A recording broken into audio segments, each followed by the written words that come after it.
ஒரு 2 வயசு புள்ள கேட்டுச்சா? நான் வந்து விஜய் அண்ணாவ பார்க்கணும், தலைவர் விஜய பார்க்கணும். உங்க 2 வயசு புள்ள கேட்டுச்சா உங்கள? மொத அக்யூஸ்ட் இந்த இந்த சம்பவத்துக்கு நடந்த ஃபர்ஸ்ட் A1 யார் தெரியுமா? நம்ம தான். Hi friends. ஆக்சுவலா நேத்து வந்து ஒரு சம்பவம் நடந்தது.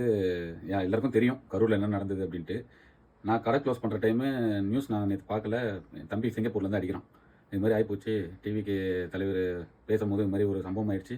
இது மாதிரி நிறைய பேர் இறந்துட்டாங்க. உனக்கு தெரியுமா? நியூஸ் பார்த்தியான்னா? நான் நியூஸ் பார்க்கலான்ட்டு டக்குன்னு கடைய மூட்டு கடை க்ளோஸ் பண்ணுற டைமு சீக்கிரமாக வந்துட்டோம். வந்து பார்த்தா புல்லரிக்குது. எனக்கு ஒரு மாதிரி ஆயிடுச்சு. நிறைய அப்படியே ஆம்புலன்ஸ் போகுது, ஃபோட்டோ காட்டுறாங்க, வீடியோ காட்டுறாங்க. எனக்கு ஒரு மாதிரி ஆயிடுச்சு. இதில் என்னென்னா நிறைய பேர் செத்து போயிட்டாங்கன்னும் போது குழந்தைங்க, பெரியவங்க, இந்த வயசானவங்க எல்லாருமே அவுட்டு. எப்படி இது நடந்தது, என்ன ஆச்சு, ஏதாச்சுன்ட்டு நியூஸ் கேட்கவே எனக்கு ஒரு மாதிரி ஆகி நான் டிவி ஆஃப் பண்ணிட்டேன். அதே நம்மளுக்கு பயமாகி போயிடுது அந்த நியூஸ் கேட்கும் போதெல்லாம்.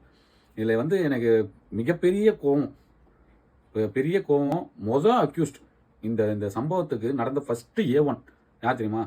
நம்ம தான். இப்போ ஏன் நானே அந்த கூட்டத்துக்கு போகிறேன்னு வச்சிங்களேன், என் பிள்ளைய நான் கூட்டின்னு போக முடியுமா? 2 மாநாடு பார்த்தாச்சு, 2 சாட்டர்டே பார்த்துருக்காங்க. கூட்ட நெரிசல் ஆகுதுன்னு தெரியும். ஒரு 2 வயசு புள்ள கேட்டுச்சா?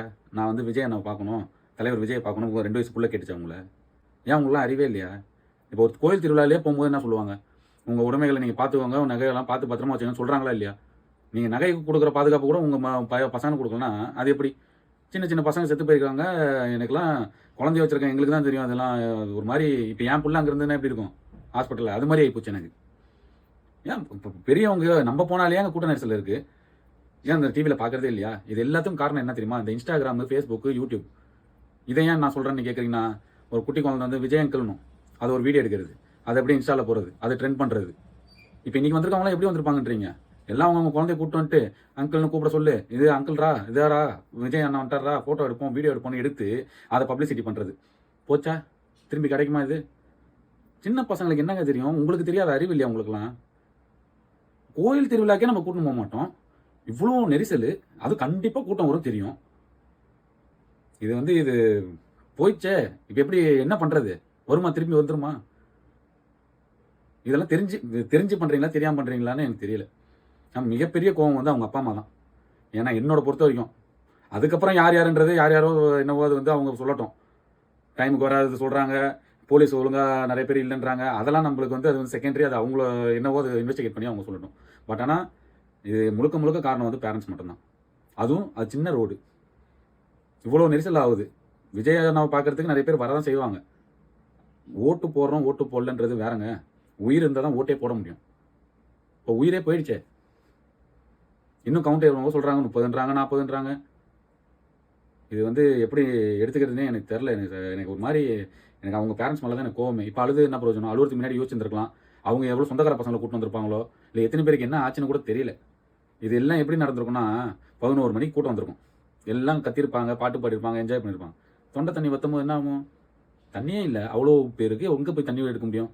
தண்ணி இருந்திருக்காது, சோறு இருந்திருக்காது. நைட் வரைக்கும் அங்கே இருந்திருக்காங்க. எனர்ஜி போச்சு, ஆக்சிஜன் போச்சு. இப்போ உள்ளே வரும்போது எல்லாம் இப்போ ஒரு கோயிலில் வந்து சாமி வருதுன்னா எப்படி எக்ஸைட்மெண்ட்டாக எல்லாம் உள்ளே போய் பார்ப்பாங்க. தீ மிதிக்கிற ஆரம்பிக்கிற ஃபஸ்ட்டு பர்சனை பார்க்கறது எவ்வளோ பேர் அப்படியே நடிப்பாங்க. அது மாதிரி தான் நடிச்சிருப்பாங்க. அப்போ இருந்த எனர்ஜிலாம் எங்கே இருக்கும்? இப்போ நானே இருக்கேன், நான் இப்படி தள்ளணும்னா எப்படிங்க தள்ள முடியும்? 2 சைடு கயிறு கட்டியிருக்கான்றாங்க. கயிறு தாண்டி அந்த சைடும் போக முடியாது. வண்டி வந்துகிட்டு இருக்கு, பின்னாடியும் போகிறதுக்கு இடம் இல்லை. இது வந்து எல்லாரும் எனர்ஜியை லாஸ் பண்ணி ஆக்சிஜன் போய் இப்படி தான் இதில் தான் அவங்க அந்த நெரிசலில் தள்ளவும் என்ன பண்ண தெரியாமல் கால் தெறிக்க விழுந்தாங்க. இது நான் சபரிமலையில் என் கண்ணு முன்னாடி நான் பார்த்துருக்கேன் இந்த இன்சிடென்ட்டை. அதை பார்த்ததுனால தான் நான் இப்போ இந்த இதுவே நான் சொல்கிறேன். என் கண்ணு முன்னாடி விழுந்திருக்காங்க, வயசானவங்களாம் விழுந்து. இதே கூட்ட நெரிசல் தான்.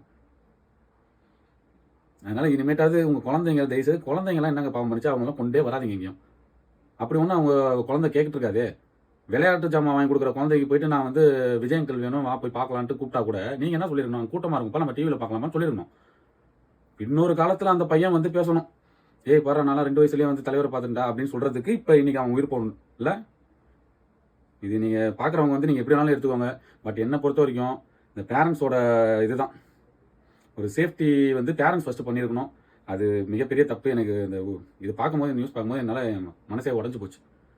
காலிலேருந்து எனக்கு ஒன்றுமே புரியல. இந்த வீடியோ போடக்கூடாது, சரி இது போட்டால் யாராவது தப்பாக நினச்சிப்பாங்க, 4 பேர் 4 விதமாக பேசுவாங்க. குழந்தைங்கள நம்மளை தான் பார்த்துக்கணும். உங்கள் மேலே தான் தப்பு. மக்களாக இருந்த இந்த குழந்தைங்க இழந்த எல்லாரோட பேரண்ட்ஸும் சொல்கிறேன், உங்கள் மேலே தாங்க ஃபஸ்ட்டு தப்பு. இனிமையாவது ஒழுங்காக இருங்க. ஏதோ என்னமோ நடந்துருச்சு. என்னோட ஆழ்ந்த இரங்கலை நான் தெரிஞ்சுக்கிறேன். என்னால் அது கண்ணிலேருந்து தண்ணி வராத குறை தான். நான் அழுதுனா என்ன சொல்லுவீங்க, இது ஒரு ட்ராமா பண்ணுறேன், இது ஒரு பப்ளிசிட்டி. மனசுலேருந்து பேசிகிட்டு இருக்கேன். ஏன்னா எங்கள் வீட்லேயும் ஒரு பிள்ளை இருக்குது, 2 வயசு பிள்ளை இருக்குது. கோயில் திருவிழாவுக்கும் நாங்கள் மத்தியானம் தான் கூப்பிட்டு போவோம், கூட்டம் இல்லாத போது. அதனால் இனிமேட்டாவது வர்ற இது பார்க்குற யாராவது குழந்தை வச்சிருந்த ஆளாக இருந்தீங்கன்னா தயவுசெய்து குழந்தைங்களாம் கூட்டின்னு போவோம். நம்மளாலே முடியாதுங்க, அந்த மூச்சு விடவே முடியாது நம்மளால. நம்ம போய் குழந்தைங்களுக்கு வந்து வாயில் வச்சு ஊதி ஊதி மூச்சு விட முடியுமா? நம்ம என்ன டாக்டர் நம்ம ஃபர்ஸ்ட் எய்ட் பண்ணுறதுக்கு?